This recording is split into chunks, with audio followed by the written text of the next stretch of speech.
A labyrinth with no exit, a maze with no prize, and a movie adaptation that nobody could have seen coming. Here's the latest on Freddy Fazbear's trip to the silver screen.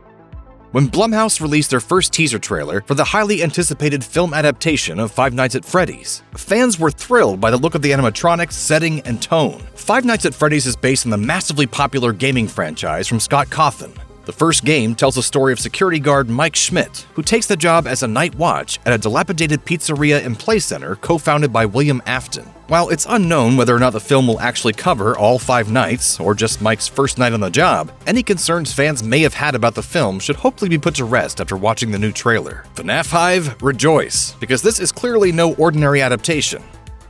Based on the newest trailer, it seems like Five Nights at Freddy's is going to be a period piece set in the 1990s. One of the most obvious tells is the decor in Mike's house, where all the technology is pretty dated. He even converses with Steve Raglan using an old-school landline. In case you need any more confirmation, the trailer ends with a cab driver showing up at the pizzeria. No ride shares here, that's for sure. The movie's period setting is a very smart choice, considering longtime FNAF fans were kids in the 1990s and early 2000s. It'll also no doubt evoke feelings of nostalgia for those who actually grew up during a time period when animatronic birthday parties were common. But it isn't so dated that the core audience, which skews even younger, can't relate to the time period. Of course, FNAF was clearly inspired by Chuck E. Cheese and Showbiz Pizza Place restaurants, which rebranded their character designs in 2012 and eliminated the use of animatronics altogether in 2015. This means putting the film in the 90s is also more historically appropriate. Welcome to Freddy Fazbear's, where fantasy and fun come to life. Pushing the film into the 1990s also avoids the immediate audience comparison to Stranger Things, which has almost become shorthand for something set in the 80s about scary things happening to children. Given the simplicity of Five Nights at Freddy's actual gameplay, many were skeptical as to how the film would incorporate the game's deep backstories and lore without it feeling like an exposition dump. In the trailer, a scene is shown in which Mike encounters a group of children, who we can probably assume are the manifestation of the souls inside the animatronic bodies. Thanks for the heads up. When you also consider the scenes in which Mike appears to fall asleep in front of the security cameras, it seems like these could be nightmarish visions he's seeing while sleeping on the job. There are also a few shots of what appears to be Mike's sister Abby, walking through the pizzeria while it's clean and unabandoned.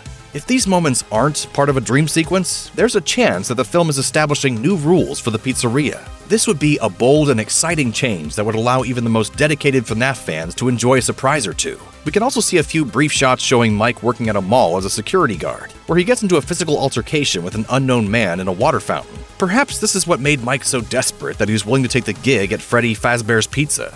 It wouldn't be surprising if we get a few flashbacks to this fateful day, forcing Mike to reckon with what brought him face to face with all those animatronic monsters. Five Nights at Freddy's is a massive multimedia franchise boasting 13 games, as well as 32 books and graphic novels. But it all began when the first game was released independently in 2014. FNAF could have gone the way of most indie games, developing a dedicated fan base without ever crossing into the mainstream conversation. But that's not what happened. Instead, the game ended up on the radar of popular Let's Players on YouTube, many of whom posted a number of playthroughs and reaction videos. With built-in fan bases of millions of subscribers, these YouTubers afforded the game the best marketing campaign its developers could have hoped for. So maybe it's no surprise that a number of YouTubers are featured on the Employee of the Month board shown in the trailer. Confirmed appearances include Fusion Z Gamer, Dawko, and 8-Bit Ryan, with an extended appearance of Corey Kenshin as the cab driver. Based on Fusion Z Gamer's trailer recap video, it sounds like game creator Scott Cawthon was the one who reached out to prominent YouTubers to take part in these Easter egg appearances. After all, Cawthon kinda owes them. If it weren't for these gamers, the Five Nights at Freddy's movie almost certainly wouldn't exist.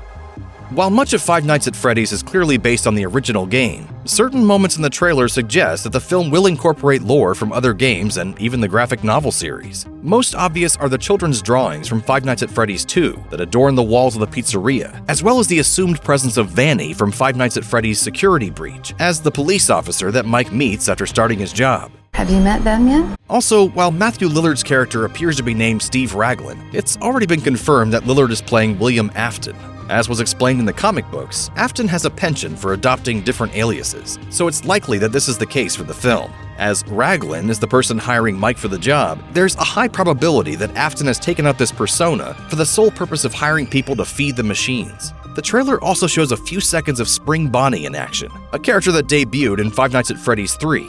Despite all of the waiting and worry, it's clear that the Five Nights at Freddy's film adaptation is in extremely capable hands, and that they put in the time and attention to make this movie the best it could possibly be.